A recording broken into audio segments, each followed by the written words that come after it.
Bem-vindos, boa noite, a graça, a paz do Senhor Jesus seja com todos, seja com vocês, vigilantes, atentos ao horário, e dou graças a Deus porque não perderam o ponto da hora, né? Porque os horários estão invertidos, não só estamos fazendo a live hoje, em lugar de amanhã, quanto num horário que não é muito comum, já que nas quartas-feiras fazemos às 20h30. Então alguns podem ter se perdido por aí, eu espero que não. Importante que estamos aqui, importante é que podemos compartilhar a palavra de Deus e ter a companhia dos queridos que aí já estão participando conosco, isso me alegra muito. E já aproveito, inclusive, para estar orientando quanto às modificações que vão se impor durante este período, até fim de dezembro, sobre a nossa agenda, porque é evidente, como eu já disse anteriormente, eu não vou competir com a agenda da Copa do Mundo em hipótese alguma, não é? Assim como não podia competir, nem devia, com as eleições, eu não posso competir com a Copa do Mundo. De maneira que a gente vai ter que ir fazendo adaptações à medida em que descobrirmos aí dias e horários de jogos, especialmente os mais importantes, e em especial aqueles em que o Brasil for jogar. Então a gente vai fazendo as adaptações, vai comunicando, você só esteja atento para que não se perca no meio dessas informações, porque para alguns a gente consegue informar por WhatsApp, para outros somente na página do Facebook, para outros através de e-mails, e hoje em dia poucos estão abrindo os e-mails, aí perdem muito das minhas comunicações, porque é um instrumento que eu uso de comunicação. Então fique atento, porque de alguma forma você vai ficar sendo informado das mudanças de horários e adaptações durante esse período. Creio em Deus que a partir do ano que vem estaremos libertos, poderemos voltar à plenitude dos nossos horários padrão, sem mais dificuldade. Hoje nós temos aí o tema, pequena confusão aí pelos da parte, houve uma queda do sinal, mas provocativamente, por conta de eu ter usado esta música aí, fui advertido porque eu usei a música e o autor da música pode não ter permitido, essas coisas que acontecem no mundo da mídia, mas eu espero que você consiga estar percebendo aí a transmissão, ela esteja passando normalmente aí para você, que estejamos sem mais dificuldades. Eu espero que você me participe aí para que eu saiba que estamos em atenção comum. Obrigado, Nara. Estamos em pleno curso da administração. São advertências dos administradores do Facebook. Na verdade, são canções que a gente coloca do que está gravado, do que já existe aí de curso pleno para todo o uso de todos, mas eles têm a sua interferências e a gente tem que continuar esperando que eles parem com essas interferências. Vamos ver como é que vai ficar. Então, quebrando aí o nosso sinal, porque eu usei aí a música Castelo Forte, do grupo Dorothy, e a gente faz isso como todo mundo faz em todos os lugares, sem nenhum problema. Se continuar acontecendo isso, não haverá mais música, viu, gente? Não sabemos quais são os complicadores, mas isso tem a ver com os regulamentos do Facebook, dos controladores do Facebook. Bem, à medida em que nós podemos avançar, eu quero lhe comunicar o que você viu aí na página, que nós temos o anúncio do nosso tema de hoje, Refugiados na Graça, baseado no livro de Ruth. É evidente que eu não posso parar aqui, embora o desejo fosse esse, e fazer uma exposição do livro de Ruth nesse nosso espaço, no máximo que eu posso estar indo aí de 1 hora, para não abusar da boa vontade e do interesse dos que participam. Mas eu vou resumir tudo no capítulo 2 do livro, que já é um texto longo, para que eu possa então, pelo menos, objetivar a proposta de nos enquadrarmos ali, porque o que vamos fazer aqui, no exame deste capítulo 2 do livro de Ruth, é o paralelismo que existe entre a história de Ruth, a sua peregrinação em direção à sua redenção e a nossa. Ela tem tudo a ver com o que é descrito que nos ocorreu em Efésios capítulo 2. Então estaremos aí com 2 textos paralelos que tem tudo a ver conosco e de uma riqueza extraordinária, porque eles revelam, antes de mais nada, a plena soberania de Deus no agir e no operar a nossa redenção eterna por meio de Jesus. Porque ainda há aqueles que, mal orientados, mal informados, mal estudantes da Bíblia ou mal assessorados por lideranças, que pensam que a salvação é alguma coisa que você pode operar, pela qual você opta, você faz a sua escolha e então tudo fica bem entre você e Deus. perdendo toda a revelação que nós temos acompanhado aí nos estudos de Efésios, de quanto é a soberania de Deus, a iniciativa de Deus, os meios por Ele empregados, que nos alcança, que nos acha onde estamos, e opera toda a redenção da qual usufruímos pela fé em Cristo Jesus o Senhor. Então, quanto é importante repassarmos por esse caminho teológico, histórico, revelacional, para que sejamos movidos à gratidão e para que tenhamos consciência profunda da segurança que nos é dada por aquilo que da parte de Deus foi feito em nossas vidas. Portanto, eu convido você a abrir sua Bíblia aí em Ruth, capítulo 2, nós vamos fazer a leitura, estarei orando e logo em seguida estaremos fazendo esse paralelismo da história de Ruth com a nossa história. Por favor, acompanhe a leitura aí comigo. Noemi tinha um parente por parte do marido, era um homem rico e influente, pertencia ao clã de Elimeleque e chamava-se Boaz.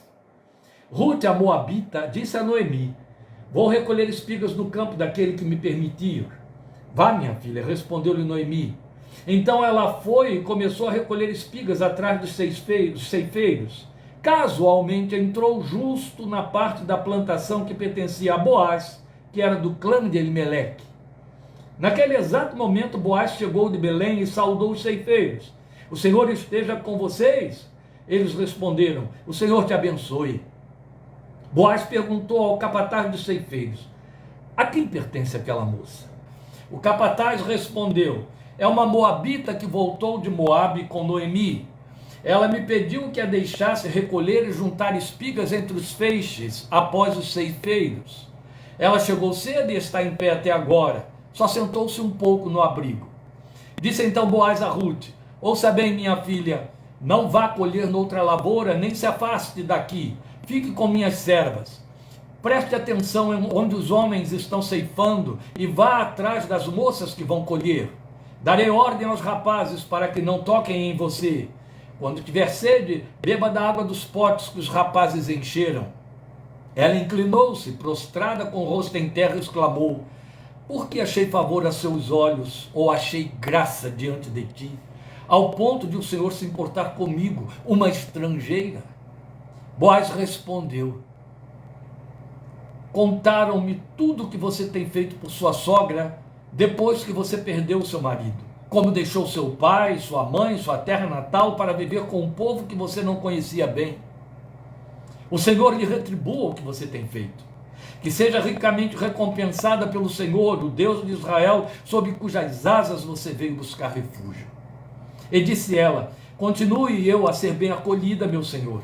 O Senhor me deu ânimo e encorajou sua serva, ou falou ao coração da tua serva, como vocês têm aí em versões mais antigas. E eu sequer sou uma de suas servas. Na hora da refeição, Boaz lhe disse: venha cá, pega um pedaço de pão e molhe-o no vinagre ou no molho. Quando ela se sentou junto aos ceifeiros, Boaz lhe ofereceu grãos tostados. Ela comeu até ficar satisfeita e ainda sobrou. Quando ela se levantou para recolher espigas, Boaz deu estas ordens a seus servos: mesmo que ela recolha entre os feixes, não a repreendam. Ao contrário, quando estiverem colhendo, tirem para ela algumas espigas dos feixes e deixem-nas cair para que elas recolha e não a impeçam. E assim Ruth colheu na lavoura até o entardecer. Depois debulhou o que tinha ajuntado, quase uma arroba ou 18 quilos de cevada. Carregou-a para o povoado, e sua sogra viu quanto Ruth havia recolhido quando ela lhe ofereceu o que havia sobrado da refeição. A sogra lhe perguntou: onde você colheu hoje? Onde trabalhou? Bendito seja aquele que se importou com você. Então Ruth contou à sogra com quem tinha trabalhado: o nome do homem com quem trabalhei hoje é Boaz. E Noemi exclamou: seja ele abençoado pelo Senhor, que não deixa de ser leal e bondoso com os vivos e com os mortos, porque está falando da memória de seu marido e de seus 2 filhos que haviam falecido lá em Moabe. E acrescentou: aquele homem é nosso parente, é um de nossos resgatadores ou remidores. E Ruth, a moabita, continuou: pois ele mesmo me disse também: fique com os meus ceifeiros até que terminem toda a minha colheita. Então Noemi aconselhou a sua nora Ruth: é melhor mesmo você ir com as servas dele, minha filha. Noutra lavoura poderiam molestá-la. Assim Ruth ficou com as servas de Boaz para recolher espigas, até acabarem as colheitas de cevada e de trigo, e continuou morando com a sua sogra. Vamos orar. E logo depois a gente vai fazer uma revisão da história de Ruth para nos situar aqui e ter os aplicativos paralelos, como eu já prometi, e que é o nosso propósito, o nosso desejo. Vamos falar com Deus. Obrigado, Pai, por esta oportunidade, mais uma vez, em que a Tua palavra é aberta diante dos olhos da nossa fé. De abrirmos a Tua palavra e nos debruçarmos sobre ela, absolutamente convictos e confessando que ela é a Tua palavra e que nela Tu falas ao nosso coração. Como disse Ruth a Boaz, falaste ao coração da Tua serva, nós também esta noite queremos te dizer, fala Tu ao coração dos Teus servos. Fala Tu, bondoso Deus, ao meu coração. Fala Tu ao coração de Teus filhos e filhas que te ouvem e que ouvem a Tua palavra e que a leem comigo nesta hora. E permite que ela produza em nossos corações frutos de gratidão, de consciência profunda, convicção profunda da obra que realizaste em nossos corações, em nossas vidas, por meio de Teu Santo Filho Jesus. Te louvamos porque a semelhança do resgate que operaste na vida e na história de Ruth, Tu operaste resgate eterno na vida e na história de cada um de nós, por meio de Teu Santo Filho Jesus, o nosso remidor mais chegado. A Ele glória, honra e louvor e nossa profunda gratidão. E a Ti a expectativa e o desejo de nossos corações, de que fales conosco e nos faças ouvir Tua voz, por Jesus Senhor e para a Tua glória. Amém. Amém.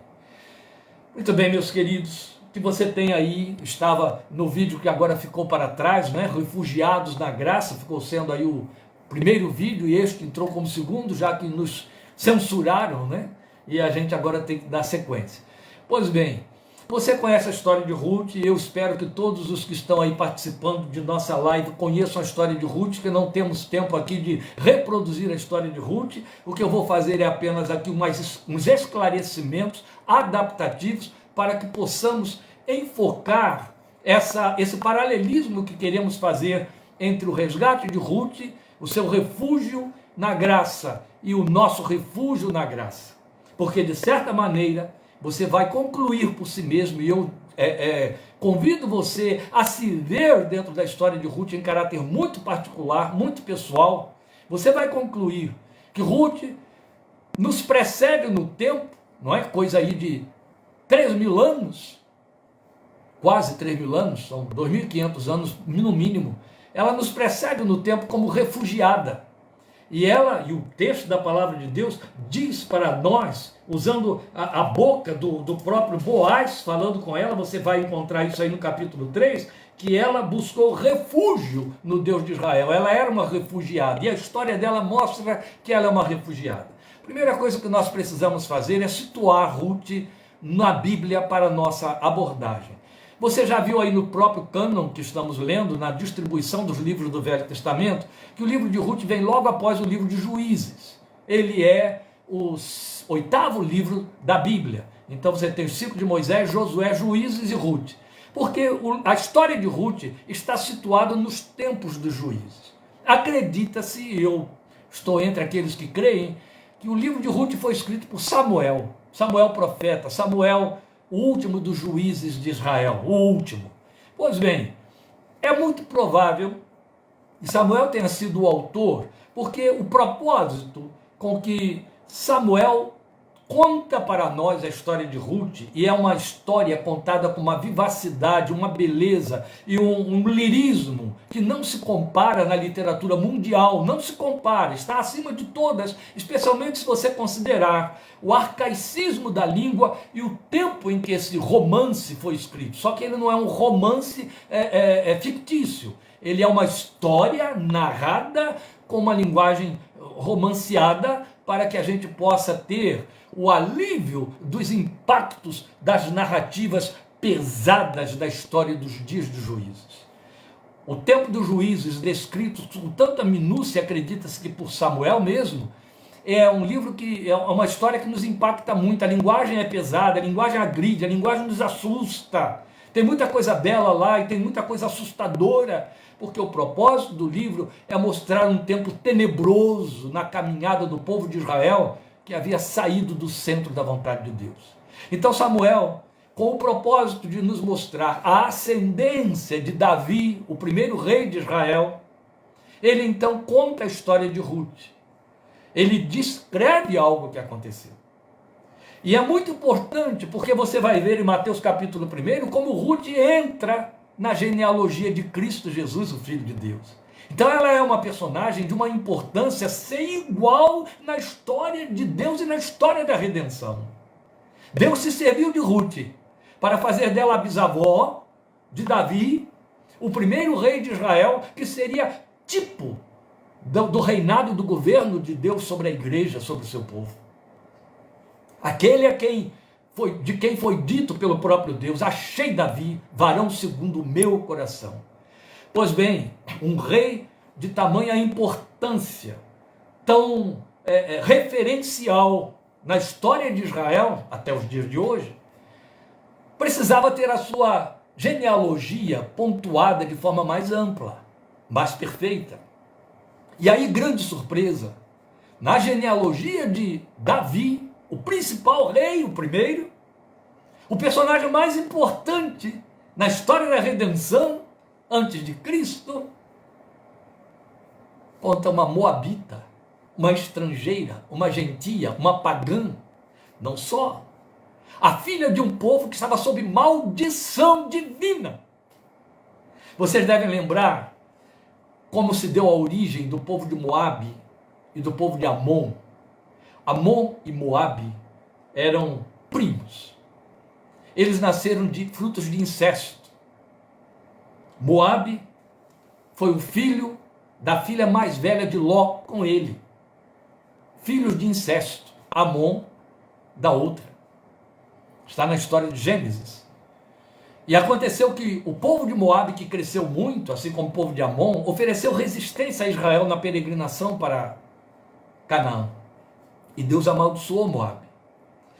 E essa maldição de Deus sobre Moabe foi de tal ordem que ficou decretado em Deuteronômio que até a 10ª geração dos moabitas, ninguém poderia ser aceito na adoração do Deus de Israel. Coisa séria. Ficou terminantemente proibido que uma mulher judia casasse com um moabita. Ele não podia suscitar descendência no meio de Israel. O que temos aqui é uma inversão. Nós temos uma mulher moabita casando com um judeu. É o inverso. Mesmo assim, a situação de Ruth era uma situação desesperadora, literalmente desesperadora. Era uma situação de não ter esperança. O que acontece, né, fazendo contexto aqui, ou trazendo contexto à luz, é que Elimeleque, com seus 2 filhos, Malom e Quilion, todos os 2 tinham nomes nada agradáveis.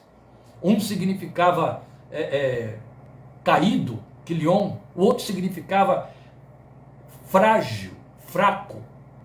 E acredito que Noemi deu esses nomes aos filhos porque eles nasceram nesses contextos frágeis. Filhos que devem ter sido frutos de parto muito difícil e que não eram grandes promitentes em termos de vigor, de saúde física. E é fato que não eram mesmo, não. O pai deles morreu naquele período de 10 anos em que eles peregrinavam em Moabe, e logo depois os 2. Eles também morreram. Ora, eles foram para Moabe por quê? Porque lá em Belém, onde eles viviam, onde tinham suas terras, veio uma fome, uma seca terrível, mas em Moabe tinha abundância de alimento. Então eles fugiram para lá, literalmente, eles fizeram refúgio, foram se refugiar em Moabe. E aí veio a acontecer que, ficando lá 10 anos, os 2 filhos cresceram, tornaram-se jovens, casaram com 2 moabitas, Orfa e Ruth. Mas morreram. Morreu Elimeleque e Ruth ficou viúva. E logo depois, desgraça total em Israel, uma viúva que perde os filhos homens que seriam seu arrimo. Ela perde os 2. Por isso não é de se surpreender que essa mulher volta amarga, quer trocar o seu nome e diz: a mão de Deus está pesando sobre mim. Ele virou a minha sorte numa desgraça. E ela voltou de lá em desespero. O que aconteceu é que ela se viu totalmente desamparada numa terra estrangeira, uma terra de povo inimigo, e ela então toma conhecimento de que a sorte dos israelitas, a sorte dos efraimitas, a sorte do povo de Belém mudou. Deus visitou o seu povo, foi o que ela disse. As lavouras voltaram a produzir, voltou a haver chuva, voltou a haver fertilidade e colheita. Quando ela toma conhecimento disso, naquela situação difícil, ela tem fazenda lá, deixada lá, ela então resolve voltar para a sua terra. E aí as suas noras, que a amavam, isso fica muito evidente na descrição do texto, decidem voltar com ela. Mas Noemi não quer de jeito nenhum que elas a acompanhem. E convence as duas, ou tenta convencer as duas a ficarem lá em Moabe. Aqui estão os parentes de vocês, aqui estão os deuses de vocês, eu não tenho nada para oferecer a vocês. Eu não tenho nem o meu Deus para oferecer a vocês. Olha, é isso que eu estou dizendo aqui, gente. Eu estou apenas parafraseando aquilo que é o sentido real do discurso de Noemi. Eu não tenho nem o meu Deus para oferecer a vocês. Porque olha o que ele está fazendo comigo. Ele desfechou a mão dele sobre mim, ele está contra mim. Então eu não tenho nada para oferecer a vocês. Fiquem aí com o seu povo e com seus deuses. Por outro lado, não tenho como dar mais filhos a vocês, vocês não podem continuar sendo minhas noras, vocês têm de casar, vocês precisam reconstituir a vida de vocês. Esse é o argumento delas, e convenceu Orfa. Orfa se despede de Noemi e vai embora. Mas Ruth não se deixa demover. E no discurso de Ruth, algumas coisas despontam, especulativas, mas de muita assertiva. É uma especulativa com muita assertiva. Por que é especulativa? Porque não está no registro da história. Mas é uma dedução muito lógica. A Ruth se pronuncia dizendo para Noemi: eu quero voltar com você, eu vou ficar com você lá onde você vai morrer. E onde você vai morrer, eu vou morrer também. Se você vai voltar para lá para morrer, eu vou voltar para lá e vou morrer com você. Mas eu não quero sair de perto de você. Eu quero estar com você. Eu quero fazer do seu povo o meu povo. Vamos lembrar, ela era de um povo inimigo de Israel e sob maldição nas leis religiosas do povo de Israel. Eu quero fazer do seu povo o meu povo e eu quero fazer do seu Deus, esse Deus que você está dizendo que desferiu a mão contra você, eu quero fazer dele o meu Deus. Seu povo será meu povo, seu Deus será meu Deus. Essa confissão é minimamente extraordinária. Porque ela ultrapassa, ela vence, ela supera o mau testemunho da pregadora. A pregadora está falando mal de Deus, a pregadora está pregando uma má imagem de Deus. A crente e a pagã diz para ela: mas eu quero esse Deus assim mesmo, esse aí eu quero. Ora, o que você pode deduzir, é onde eu falo que é uma dedução com bastante probabilidade assertiva, é que ela foi muito bem doutrinada por Malom, o marido dela. Porque se você for considerar o testemunho de Mara, de Noemi, olha eu aceitando o nome que ela pretendeu ter para si. Se você for observar o testemunho de Noemi, não havia nada de atraente nele. Não havia nada que justificasse essa confissão de Ruth. Há uma outra coisa que poucos sabem, ou percebem. Saber sabe sim, é só ler o texto. É o fato de que Noemi, quando fala para Orfa e para Ruth que volte para seus deuses, ela usa uma palavra muito comum na linguagem aramaica e hebraica para se referir a deuses de todas as ordens, mesmo Deus de Israel.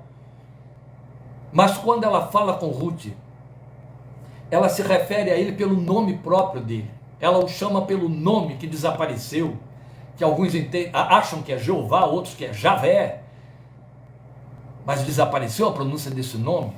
Os judeus hoje se referem a ele como Adonai ou Hashem, o nome, porque o nome está impronunciável.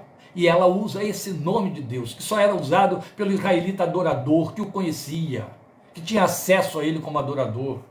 E quando ela usa desse nome para falar com Ruth, isso denuncia o fato de que havia esse trânsito, havia esse conhecimento básico a respeito do Deus que Israel adorava e o Deus que Noemi também adorava.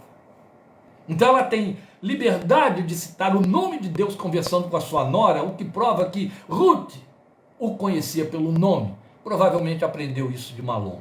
Pode não ter sido de Malom, pode ter sido de Elimeleque, o chefe do clã, pode ter sido da própria Noemi, no tempo em que ela estava, tudo ia bem.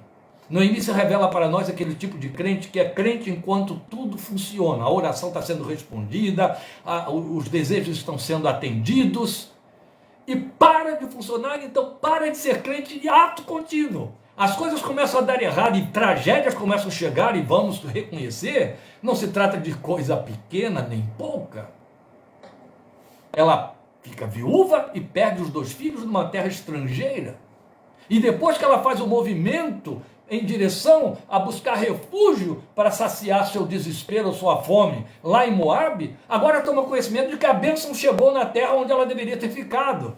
Porque vale lembrar que Elimeleque faz esse trânsito para Moabe, mas o resto continua lá. Você encontra aqui o Boaz, dono da terra vizinha, a terra de Elimeleque. Ele continuou lá, esperando o tempo de Deus dar resposta. Então a confissão de Noemi, o tipo crente de Noemi é altamente questionável. Esperar que tenha vindo dela uma ministração, uma pregação, uma evangelização a respeito do Deus de Israel para Ruth é pretender muito. Alguma coisa aconteceu para Ruth eleger o Deus de Israel acima da má pregação e má confissão de Noemi. Me resta pensar que Malom foi encarregado de fazer isso. É uma possibilidade. Há outras hipóteses.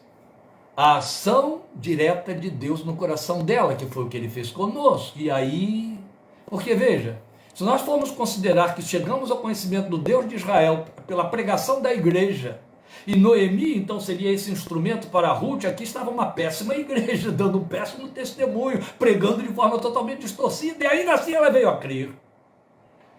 Porque isso fala da soberania de Deus no ato da nossa salvação. E é onde a gente começa os paralelismos, mas completando aqui o contexto. Acontece que elas voltam para Belém. E quando elas chegam, até as mulheres da cidade, são só as mulheres, se admiram, porque encontram certamente uma Noemi desfigurada, a ponto de elas dizer, não me chamem mais de Noemi, agradável, me chamem de Mara, amarga. Era assim que ela estava voltando, amarga, amarga contra Deus, amarga contra a vida, amarga contra tudo. E deve ter voltado muito abatida, magra, envelhecida, foi muito sofrimento. Saiu agradável e voltou amarga. E aí aconteceu de Ruth saber, e esse é o outro ponto que também tem a ver muito aí com um discipulado realizado dentro de casa, lá em Moabe. Ruth sabia como funcionava a lei da respiga em Israel.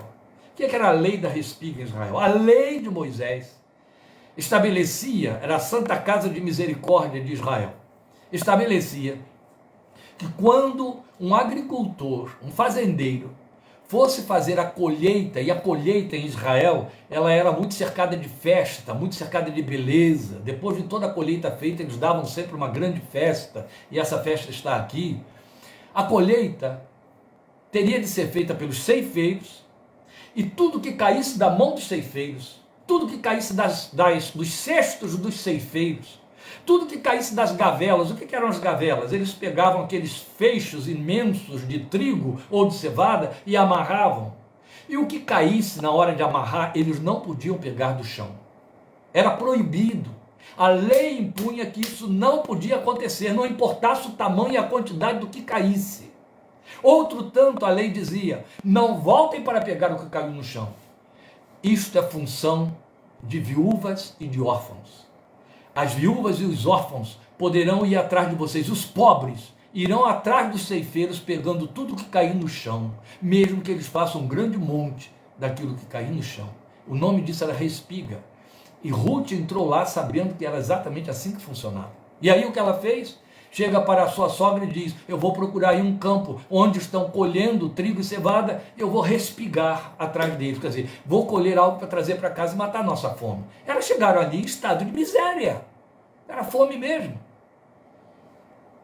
E aí acontece que é onde você lê o texto dizendo que casualmente, quem é crente em Jesus, conhece essa linguagem.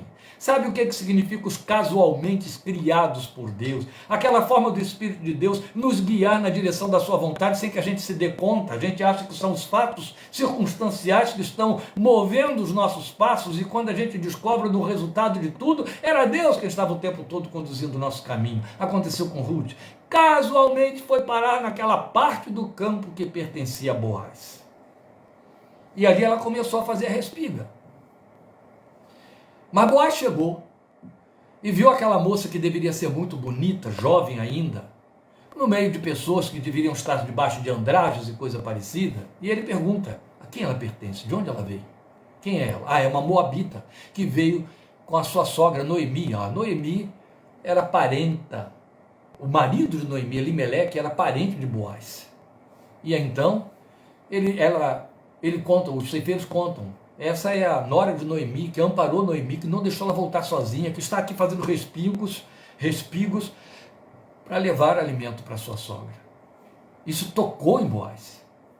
E aí Boaz resolveu criar vários favores por Noemi, por Ruth. A primeira coisa que ele toma conhecimento é que ela está viúva. E é muito provável que então imediatamente ele já pensou aí em alguma possibilidade, porque a moça deve ter atraído os interesses dele, seus desejos, sua beleza. E aí ele diz para os ceifeiros: deixem que ela pegue até mesmo no meio das gavelas, e deixem cair algumas a mais para que ela possa pegar. Olha como é que favorece.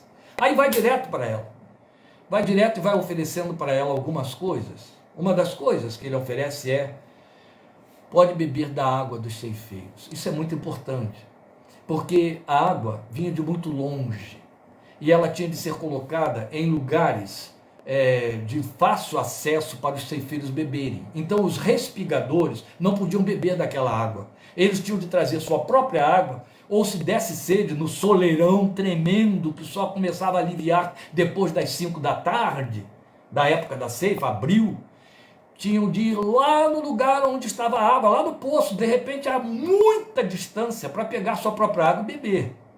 E os ceifeiros disseram: ela está aí desde de manhã muito cedo, respigando, só parou uma única vez na choça, onde ficam os ceifeiros descansando do calor intenso do sol para dar sequência depois. E ele chega para ela e diz: você pode beber da água dos ceifeiros, e dá essa orientação aos ceifeiros, fala isso com o capataz. Quando chega no fim do dia, eles vão participar da refeição do término da colheita diária, e havia lá um prato muito especial, que era próprio da época, que era um prato feito com cevada e trigo tostados ao fogo. Era uma iguaria, e eles comiam aquilo com muito prazer. É evidente que Boaz, o fazendeiro, o patrão, tinha a porção maior, abundante. Boaz chega para ela e diz: come da minha porção. Ora, você já conhece essa linguagem dentro da cultura de Israel e sabe que quando o chefe de uma mesa oferece do seu prato para alguém que ele elege no meio do grupo, ele está exaltando essa pessoa, ele a está honrando, ele está dividindo a porção particular e pessoal dele com aquela pessoa. Isso é muita honra. Então ele disse para ela: molha aqui a tua porção no meu molho, no meu vinagre, que é como está nas nossas versões. E não se assusta, não é vinagre não, é um molho bem preparado, evidente que levava vinagre também. E aí ele disse: molha aqui, pode comer à vontade. Deu tanto para ela que ela se satisfez, e aí ela viu que sobrou, levou uma marmita para Noemi, sua sogra.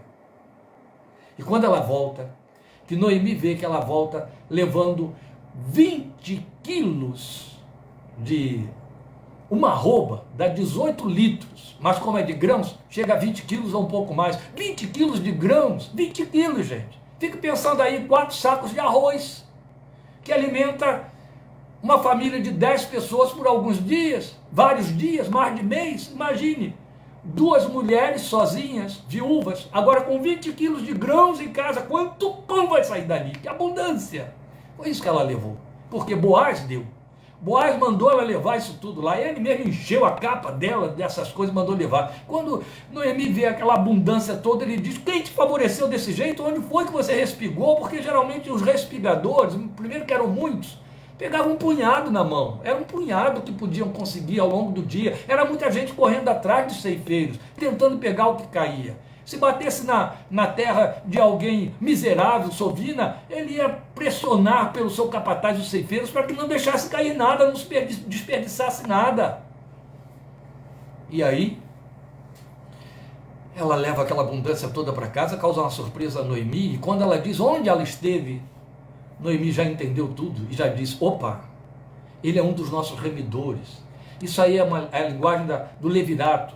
Era uma lei que havia em Israel, outra lei, que decidia, determinava, que se alguém morresse sem deixar descendência, a sua propriedade teria que ser resgatada pelo seu irmão mais próximo, ou parente mais próximo, não havendo irmão, de maneira que ele teria de casar com a viúva, e o filho dessa viúva, que também seria filho dele, é claro, seria o herdeiro, manteria a herança dentro da família. E aí, Noemi já entendeu, não vai ter ninguém querendo me resgatar, né? Claro. Mas aqui está uma jovem bonita, minha nora, que tem direito à terra, porque afinal de contas era casada com o mais velho, o filho que era o herdeiro de Elimeleque. Ela era casada com Malom, né? Ficou viúva de Malom. Então aí ele chega e ela chega e diz, não, você é a viúva do primogênito, ele vai casar com você, alguém vai casar com você, ele é o remidor mais chegado. Aí ela dá umas orientações a Ruth, para a Ruth saber como se apresentar a ele como candidata. Então essa linguagem que você tem aqui toda figurada, não é figurada, ela é uma descrição literal da cultura da época. Quando ela chega e deita-se aos pés dele, descobre-lhe os pés e fica deitada lá, e de manhã ele acorda e leva um susto, porque ainda estava escuro e ele viu que tinha uma mulher deitada aos pés dele. Aquilo tudo era um jogo cultural, onde essa mulher estava literalmente se oferecendo, dizendo, quero ser sua esposa, e ela torna isso tão literal, que ela diz, põe teu manto sobre mim. Era o típico pedido de casamento feito por uma mulher naquele tempo. Essa linguagem perpassa na Bíblia até Ezequiel.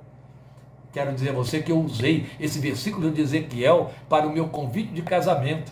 Quando nós acertamos o convite de casamento, eu e Lília, evidente, né? Eu escolhi o texto de Ezequiel, ela aprovou, porque o texto de Ezequiel é muito belo. Passando por ti, estendi a minha aba sobre ti, estendi a minha capa sobre ti e entrei em aliança contigo. Isso perpassa por toda a história de Israel. É uma linguagem que já vinha dos primórdios. E Ruth estava devidamente orientada dentro dessa cultura, aí sim, provavelmente por sua sogra. Então, quando ela diz para Boaz, põe teu manto sobre a tua serva, porque o Senhor é resgatador, o que ela está dizendo é, casa comigo, resgata a minha sorte. E aqui entramos nós, aleluia. Boaz chega para ela e diz, oh minha filha, foi muito bonito isso que você fez, mas há um remidor mais chegado do que eu. Eu vou levar esse assunto para ele. Se ele não quiser resgatar você, eu vou resgatar. Bem, aí a gente conhece a história. O resgatador entendeu que não dava para ele, não ia dar certo, não tinha dinheiro suficiente para comprar a propriedade, e então Boaz é que tem que comprar mesmo, e casa com Ruth, e nasce Obed, pai de Jessé, pai de Davi. A história está completa. Tão bela. Mas há tanta riqueza aqui dentro desse paralelismo, porque no nosso tema eu estou dizendo que é a refugiada indo em direção da graça. Somos nós. Eu quero pontuar para você exatamente estas colocações para que você possa se dar conta de como essa história tem um paralelo muito emblemático com a da maioria dos verdadeiros crentes hoje. Por que eu estou dizendo verdadeiros crentes? Que agora a gente tem que ter cuidado, não pode generalizar. É igual a história dos crentes, não, cuidado, tem crente e tem crente verdadeiro, né? Tem crente que nasceu de novo, e tem crente que está dentro da igreja, só membro da igreja, mas há aqueles que dentro da igreja nasceram de novo, então esses são os crentes verdadeiros. Então é claro, essa história só tem a ver com quem de fato foi resgatado. Mas veja o paralelo, e eu quero que você perceba o paralelo. Ela era gentia, ela era uma pária, ela era uma pagã. Olha, você conhece a minha linguagem. Você que conhece, por exemplo, a minha história pessoal, sabe muito bem qual foi a minha origem, de onde eu vim. Eu vim da Umbanda, não é assim? E nós todos sabemos muito bem como é que a confissão evangélica encara o umbandismo, a Umbanda e os umbandistas. Nós sabemos que a visão, ainda que misericordiosa, tem muito de repúdio, e tem. Há até uma perseguição, infelizmente. Há muito preconceito nessa área. Eu lembro de estar na companhia de crentes que, ao passar diante de pessoas fazendo seus despachos, falavam entre si: lá estão os leprosos. Eu não aprovava isso. Primeiro, porque eu tinha sido um daqueles que eles estavam chamando de leprosos. Segundo, que não temos esse direito. Não temos esse direito. Ela era uma pária, ela era uma pagã, ela estava junto de um povo, pertencia a um povo, nasceu, não pediu para nascer, nasceu no meio de um povo amaldiçoado por Deus. Ela não pediu isso. Então não havia esperança nenhuma para essa mulher. Nasceu moabita, ia continuar moabita e morrer moabita. Não ia fazer parte da história de Deus, não ia fazer parte da história do povo de Deus. Mas Deus manda para o encontro dela um marido que vai se tornar a via de acesso para o seu resgate, aleluia. Ela era desfavorecida. A vida brindou com a viuvez precoce e a partir daí ela ficou desamparada. Ela estava mal assessorada nas questões espirituais, por meio da sua sogra, quase apóstata, pelo menos no limiar da blasfêmia, de mau testemunho. Meu Deus, como isso é tão comum hoje. Como estamos cercados de crentes maus das pernas, com um vocabulário que parece muito mais glorificar ao diabo na sua forma de viver do que testemunhar de Deus. Nestes dias aí, dessa loucura que tomou conta da igreja evangélica com o nome de política, nós vimos coisas que me deixam estarrecido. Eu conheço pessoas que passaram 30 anos ou mais sem sair nunca numa rua para fazer evangelismo, para distribuir folheto, para pregar de Jesus, para participar de alguma cruzada, mas que tem gasto tempo, horas e dias fazendo passeatas políticas pelo meio da rua. Crentes envolvidos dentro da igreja nunca deram um testemunho público, mas hoje estão aí, atuando em nome da política. Mau testemunho. E aí o que acontece? Quem está à volta entra no desamparo, porque se depende do testemunho dessa criatura para se converter a Jesus, perdido está, perdido vai ficar para sempre. Essa era a história de Ruth. Estava acompanhada e peregrinando com uma peregrina que só estava caminhando para Canaã para tirar a sua fome, mas em mau relacionamento com seu Deus. Fomos interrompidos e eu só espero que você me devolva aí dizendo se voltou. Certamente seremos interrompidos outra vez. Agora já estão criando uma outra história que não tem nada a ver com o fato de eu ter usado música aqui. Agora sim, a gente sabe que está havendo um trabalho contrário ao trabalho que estamos fazendo aqui. Isso é certo. Não sou persecutório, mas eu tenho atenção muito aguda para os fatos ao nosso redor. Obrigado por você me informar que voltou, e eu vou tomar o ponto que estavam dizendo aqui. Ela teve que decidir, a Ruth, sair de seu contexto se ela pretendia transformação. O nome disso é passo de fé, entende? Passo de fé. E ela caminhou em direção ao lugar do agir de Deus. Então o trânsito da refugiada criou movimentos semelhantes aos de Abraão. E é onde eu chamo a sua atenção. Você que nos tem ouvido, nos tem acompanhado, tem percebido que todas as vezes que temos falado sobre a vida do crente, a vida da igreja, nós temos dito que sobre nós pesa a orientação de Paulo em Romanos capítulo 4, quando ele diz que nós somos filhos de Abraão por meio da fé e devemos seguir nos passos da fé que teve o nosso pai Abraão. E os passos da fé que teve nosso pai Abraão começam saindo do seu lugar de conforto, da sua cultura, do seu ambiente, para ir na dependência total de Deus, para um lugar invisível, um lugar que Deus lhe mostraria. Confiança absoluta. É o que está acontecendo com Ruth aqui. Ela está saindo do seu lugar seguro Afinal de contas, o texto não diz que Moabe começou agora a padecer necessidade e aí veio fartura para Belém. Não, o texto diz que houve fartura em Belém, aí Noemi resolveu voltar para lá. Em Moabe estava tudo bem. Mas Ruth quer ir para lá, Ruth quer acompanhar sua sogra, Ruth quer o Deus da sua sogra. E o povo, integrar o povo a quem seu marido pertenceu. Então são movimentos semelhantes aos de Abraão. Não há um só crente, de muita ou pouca estatura, de experiência recente ou veterana, que para entregar o seu coração a Jesus não tenha dado um passo dessa ordem. Seguir a Jesus é confiar na esperança, é crer na esperança, é investir na esperança. Esperamos o que não vemos, Paulo diz.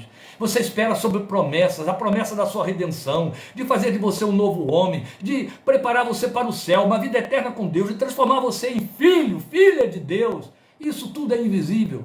Isso tudo é apenas percebido pela fé, é vivido pela fé, de crer que Deus te fala pela palavra, de sentir, ter o coração sensível ao toque deste Deus na sua palavra. Tudo isso está no terreno do invisível, do transcendental. É o caminho de Abraão, é a saída de um contexto em que há segurança, há domínio para o inseguro, o incerto, o invisível, mas que a fé nos capacita a ver. E ela fez esse movimento de Abraão. Então ela foi buscar refúgio no resgatador. E aqui nós temos os movimentos até vistos nas próprias orações do seu bisneto Davi. Debaixo das tuas asas eu descanso. Eu vou me esconder debaixo das tuas asas até que passem as calamidades. Que lindo! Que lindo! Você vê Ruth ir buscar proteção no seu resgatador. Quando ela descobre que ele é o resgatador, ela não perde tempo. Põe tua capa sobre mim, põe teu manto sobre mim. Tu és o resgatador, toma-me como tua. Eu estou me entregando a ti. Casa comigo, entre em aliança comigo. Isso é lindo. Sabe, sem formular essas palavras, sem trabalhar com esses símbolos, cada um que crê no Senhor Jesus, que de alguma forma se expressou nessa direção, mesmo sem palavras ou até sem gestuais, cumpriu tudo isso que nós estamos falando aqui. Pelo menos do outro lado, o resgatador entendeu aquela vida chegando para ele dizendo: põe teu manto sobre mim, eu quero entrar em aliança contigo. Sou eu que estou indo para aí, eu estou indo para o teu ambiente. Porque é isso, meus queridos, minhas queridas, que precisamos manter em mente o tempo todo. É onde caem, resvalam os pés dos crentes superficiais. Quando você entrega seu coração a Jesus, é você que parte para o ambiente dele, entende? É você que se envolve no ambiente dele. O que eu estou dizendo é que a Bíblia toda aponta isso. Colossenses diz que nós somos trasladados do império das trevas para o reino do Filho do amor de Deus. Há um deslocamento que envolve não apenas mudança moral, mudança espiritual, mas mudança circunstancial. A forma de ver a vida, a forma de pensar a vida, a forma de perceber, de reagir a ela, muda, porque agora habitamos uma outra esfera para onde fomos deslocados. Nós nos colocamos debaixo do manto, nós dissemos a ele: põe teu manto sobre mim. E ela achou graça nele. São as palavras da própria Ruth para Boaz: achei graça diante do meu Senhor. Não sei porquê, mas achei. É a minha realidade, é a sua. Eu vou morrer sem saber por que há 51 anos eu achei graça nos olhos do meu Deus. Por que a graça estava aberta para mim? Não vou ter resposta para isso nunca. Há um cântico lindo na harpa cristã que diz exatamente isso. Ah, por que Jesus me ama? Isso eu não sei dizer. Isso eu não sei contar, mas a ti também te chama e deseja te salvar. Eu não sei porque ele me ama. Glória a Deus. Eu achei graça aos teus olhos, não sei porquê, mas achei. O Senhor se abriu para mim, não sei porquê, mas fez. E entrou em aliança com ele. Ah, bebemos do sangue pela fé. Acreditamos na eficácia daquela obra realizada na cruz, sua eficiência, sua suficiência, sua totalidade. e dissemos: eu quero estar aí. Ruth passou a fazer parte da história de Boaz. É outro ponto que crentes superficiais não entendem, mas crentes experimentados, crentes de verdade, os que nasceram de novo, os que vivem a graça verdadeira, experimentam e vivem e sabem. Não é que Deus passa a fazer parte da nossa história de vida. Nossa história de vida está condenada. Somos nós que entramos na história dele. Somos nós que passamos a fazer parte da história de Deus. Fazer história com ele a partir da nossa conversão. Fomos chamados para isso. É o grande privilégio, é o grande convite de sermos cooperadores de Deus, lavoura de Deus. A gente entra por dentro da casa de Deus. Glória ao seu nome. E a gente se torna servo de um Deus que é rei e que tem um reino. E nós, como servos e súditos, começamos a trabalhar na projeção, na manifestação desse reino. Você percebe os movimentos de Ruth? Como eles têm tudo a ver com a nossa experiência, mas eu quero tornar isso mais biblicamente enfático e claro. E com isso eu estarei terminando. Eu sei que eu tenho uma folga pequena aí pelos nossos interruptores, que nos interromperam várias vezes, não é? Umas 4 vezes, mas eu vou chegando já para o fim. Eu quero que você me acompanhe na leitura do livro que temos estudado a cada quarta-feira. No capítulo 2 de Efésios, nós temos uma descrição que Paulo faz da nossa peregrinação como refugiados em direção à graça, refugiados na graça. Ele faz essa descrição no capítulo 2 de Efésios, versículos 11 a 13, e tem tudo a ver com o que aconteceu com Ruth. Por isso a beleza extraordinária da história de Ruth para nós, meus queridos. Como que você pode se identificar com Ruth quando lê o livro? Eu quero desafiar você a fazer isso. Arranje um tempinho, meus queridos, e por favor, vá ler o livro de Ruth. São 4 capítulos só, uma linguagem atraente, bela, mas comece a se ver ali no lugar de Ruth. Entende? Comece a ver em Boaz o remidor mais chegado. E perceba aquele jogo de palavras, de ações, de atitudes. E você vai ver que justamente o que foi criado historicamente ali, o nosso Deus reproduziu espiritualmente, porque é fato. Tanto Paulo disse que as coisas que outrora foram escritas para o nosso ensino foi escrito, quanto nós sabemos que a pedagogia de Deus no Velho Testamento, e Hebreus diz isso, era toda tipológica para nos ensinar a obra da redenção que foi operada por Cristo Jesus a nosso favor. Então, há um paralelo eloquente entre essa história real de Ruth e a descrição da nossa realidade e experiência espiritual, aqui, relatada em Efésios 2, de 11 a 13. Me acompanhem, por favor, na leitura.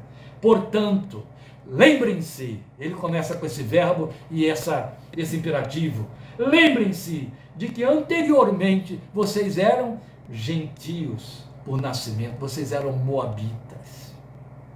É isso que ele está dizendo. Vocês eram como Ruth. Vocês eram gentios por nascimento. E chamados incircuncisão pelos que se chamam circuncisão. Sim, os moabitas eram considerados malditos. Malditos pelos circuncisos, pelos judeus. Naquela época, e lembrem-se que, naquela época, vocês estavam sem Cristo. E aí, porque estavam sem Cristo? Separados da comunidade de Israel. Não insista comigo que eu te deixe e que eu me afaste de ti, Ruth diz. O teu povo será o meu povo. Não me deixe afastado do teu povo. Não me deixe separada da comunidade de Israel. Deixa eu entrar aí. Deixa eu fazer parte dessa história, desse povo que tem história com Deus. Paulo está dizendo, vocês estavam separados da comunidade de Israel. Glória a Deus. Mais para frente ele vai nos dizer em Efésios que Deus transformou isso tudo num povo só. E agora você faz parte por causa do sangue de Cristo. E aí, tão literal como foi com Ruth, olha o que aconteceu conosco, é a visão de Deus, sendo estrangeiros quanto às alianças da promessa. Ela não queria isso mais na vida dela. Há promessas de um Deus que é misericordioso e fiel para cumpri-las. Eu quero entender a linguagem dessas promessas, eu quero conhecer esse idioma, eu quero falar essa língua. Eu quero conhecer a linguagem da promessa para que eu possa crer. Eu não quero ser estrangeiro, estrangeira, quanto às alianças da promessa. E o texto continua, sem esperança e sem Deus no mundo. No mundo de Moabe só havia Camon.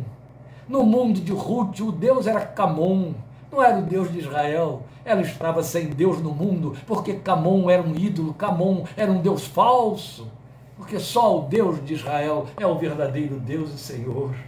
Aí ele conclui, mas agora, o agora de Ruth foi se colocar debaixo da capa do resgatador. Agora em Cristo Jesus, vocês que antes estavam longe, foram aproximados mediante o sangue de Cristo. É lindo, porque esse aproximado na história de Ruth significa que ela fez esse movimento em direção a ele. Nós fomos aproximados. Glória a Deus. Ainda é assim para os flagelados. Ainda é assim para os refugiados das angústias existenciais. Ele não mudou. Jesus continua sendo o remidor mais chegado, que Boaz se refere aqui. E aí ele nos oferece acolhimento, como Boaz ofereceu a Ruth. Aí ele nos permite abrigo a seus pés, como Boaz permitiu a Ruth que ficasse abrigado aos seus pés. E quando ele descobriu que era ela que estava ali, ele disse, melhor é esta atuação do que a de ter vindo para cá. Ele elogia Ruth por conta disso, por ela ter se abrigado aos seus pés. Foi o convite que ele tinha feito, que Maria aceitou e Marta se descuidou e não cumpriu e foi reprovada. Ele nos dá esse espaço, ele nos dá esse acesso, ele nos convida a nos achegarmos a seus pés. Glória ao seu nome. Aqui há um jogo de palavras tão lindo na história de Ruth, que eu não tenho tempo e não vou poder dividir com vocês. Mas é que a Bíblia diz que Deus, na sua revolta contra Moabe, disse que lançaria Moabe como quem tira a sandália dele e joga fora. Eu te excluo da minha vida. Você não vai ficar junto dos meus pés. Mas a graça mudou tudo isso. E aqui está a Moabita, chegando-se junto aos pés, como se fosse uma nova sandália para os pés do resgatador. Aleluia! É isso que ele fez comigo e você. Éramos a sandália que ele joga fora. E aí quando a gente chega e diz, põe tua aba, ele diz, você será a minha nova sandália. O corpo que é o complemento, o meu complemento, que sua cabeça. Aleluia. E a outra coisa que nós vamos encontrar aí é que ele tornou-nos participantes da sua mesa, como Boaz tornou Ruth participante da sua mesa. Aquela história que eu falei da porção lá dos grãos tostados. É honra. Jesus simplesmente nos convida a participar da parte que pertence a Ele, entende? A intimidade chega a esse nível. O que Ele quer é que você participe da sua porção acostumada, como a Bíblia diz, usando uma expressão da Bíblia. O que Ele quer é que você participe daquilo que é particular a Ele. Paulo traduz isso para nós em Filipenses 3,10, dizendo, conformando-me com Ele nos seus sofrimentos, tomando a forma da sua morte para experimentar o poder da sua ressurreição. Aleluia! É comer do seu pão, é comer do seu prato. É bem íntimo, entende? É bem chegado. Ele simplesmente chega e diz, põe tua mão no meu prato.